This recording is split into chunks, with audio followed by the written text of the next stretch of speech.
Hi hello welcome to Sushma Appu YouTube channel.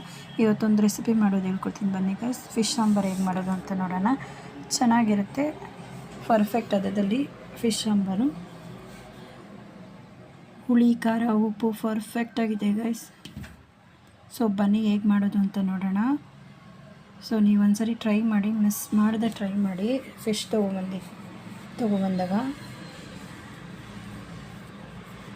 So ನಾನಿಲ್ಲಿ 1 kg ಆಗೋಷ್ಟು fish ತೊಗೊಂಡಿದ್ದೀನಿ. ಚೆನ್ನಾಗಿ ವಾಶ್ ಮಾಡ್ಕೊಂಡಿದ್ದೀನಿ. ಸ್ವಲ್ಪ ಉಪ್ಪು ಹುಣಸೆಹಣ್ಣು ಹಾಕ್ಕೊಂಡು ಚೆನ್ನಾಗಿ ವಾಶ್ ಮಾಡ್ಕೋಬೇಕು. ಅಗೇನ್ ಸ್ವಲ್ಪ ಉಪ್ಪು, ಸ್ವಲ್ಪ ಅರಿಶಿನ ಪೌಡರು ಮತ್ತು ಸ್ವಲ್ಪ ಹುಣಸೆಹಣ್ಣು ರಸ ಆ್ಯಡ್ ಮಾಡಿಕೊಂಡು ಚೆನ್ನಾಗಿ ಮಿಕ್ಸ್ ಮಾಡಿಕೊಂಡು ಒಂದು 10 to 20 ಮಿನಿಟ್ಸ್ ರೆಸ್ಟಲ್ಲಿ ಬಿಡಬೇಕು ಗೈಸ್. ನೋಡಿ, ನಾನು ಚೆನ್ನಾಗಿ ಮಿಕ್ಸ್ ಮಾಡ್ತಾಯಿದ್ದೀನಿ. ಇವಾಗ ಚೆನ್ನಾಗಿ ಮಿಕ್ಸ್ ಮಾಡಿಕೊಂಡು ಒಂದು 20 ಮಿನಿಟ್ಸ್ ರೆಸ್ಟ್ ಬಿಡಬೇಕು. ನೋಡಿ, ಚೆನ್ನಾಗಿ ನೆಂದಿದೆ ಇದು. ಬನ್ನಿ ಹೇಗೆ ಮಾಡೋದು ಅಂತ ನೋಡೋಣ. ಏನೇನು ಇಂಗ್ರೀಡಿಯೆಂಟ್ಸ್ ಬೇಕು ಅಂತ. ಸ್ವಲ್ಪ ಪುದೀನ, ಕೊತ್ತಂಬರಿ, ಈರುಳ್ಳಿ, ಒಣಮೆಣ್ಸಿನ್ಕಾಯಿ, ಶುಂಠಿ, ಬೆಳ್ಳುಳ್ಳಿ, ಚಕ್ಕೆ, ಲವಂಗ, ಟೊಮೊಟೊ, ಸ್ವಲ್ಪ ಕಾಯಿ ತುರಿ, ಕಡಲೆಪಪ್ಪು ಮತ್ತು ಗಸಗಸೆ ಇದಿಷ್ಟನ್ನು ಆ್ಯಡ್ ಮಾಡ್ಕೋಬೇಕು. ನೆಕ್ಸ್ಟು ಸ್ವಲ್ಪ ಹುಣಸೆಹಣ್ಣು ರಸ ಆ್ಯಡ್ ಮಾಡಬೇಕು.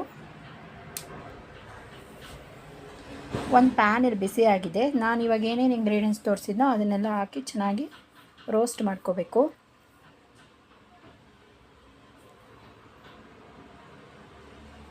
ಸೊ ನೋಡಿ, ಅದೆಲ್ಲ ಹಾಕ್ಕೊತಾ ಇದ್ದೀನಿ. ಈರುಳ್ಳಿ, ಬೆಳ್ಳುಳ್ಳಿ, ಶುಂಠಿ, ಒಣಮೆಣ್ಸಿನ್ಕಾಯಿ, ಪುದೀನ, ಚಕ್ಕೆ, ಲವಂಗ, ಟೊಮೊಟೊ, ಸೊ ಎಲ್ಲನೂ ಆ್ಯಡ್ ಮಾಡಿ ಚೆನ್ನಾಗಿ ಮಿಕ್ಸ್ ಮಾಡ್ಕೊಳ್ಳಿ.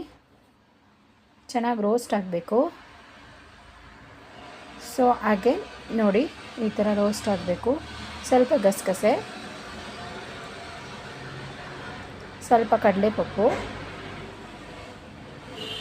ಕಾಯಿ ತುರಿ ಸ್ವಲ್ಪ. ಸೊ ಇದೆಲ್ಲ ಒಂದು ಮಿಕ್ಸಿ ಜಾರ್ ಕೂಲ್ ಆದಮೇಲೆ ಮಿಕ್ಸಿ ಜಾರ್ಗೆ ಹಾಕ್ಕೊಂಡು ನಾನಿಲ್ಲಿ 2 ಟೇಬಲ್ ಸ್ಪೂನಷ್ಟು ಸಾಂಬಾರು ಪೌಡ್ರು, ಅಂದರೆ ಧನಿಯಾ ಪೌಡ್ರ್ ಆ್ಯಡ್ ಮಾಡ್ತಾಯಿದ್ದೀನಿ. ಸಾಂಬಾರು ಪೌಡ್ರಲ್ಲ, ಧನಿಯಾ ಪೌಡ್ರು. ಸೊ ಚೆನ್ನಾಗಿ ಮಿಕ್ಸ್ ಆಗಿದೆ. ಇವಾಗ ಒಂದು ಪ್ಯಾನ್ ಇಟ್ಟಿದ್ದೀನಿ, ಬಿಸಿಯಾಗಿದೆ.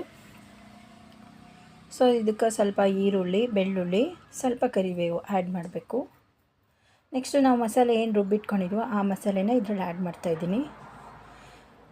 ಸೊ ಮಸಾಲೆ ಆ್ಯಡ್ ಮಾಡಿ ನಮ್ಗೆ ಎಷ್ಟು ಯಾವ ಹದದಲ್ಲಿ ಬೇಕೋ ಆ ಹದದಲ್ಲಿ ನಾವು ಕ್ವಾಂಟಿಟಿ ತಕ್ಕಂಗೆ ನೀರು ಆ್ಯಡ್ ಮಾಡ್ಕೋಬೇಕು. ಸೊ ನಾನಿಲ್ಲಿ ನೀರು ಆ್ಯಡ್ ಮಾಡ್ತಾಯಿದ್ದೀನಿ.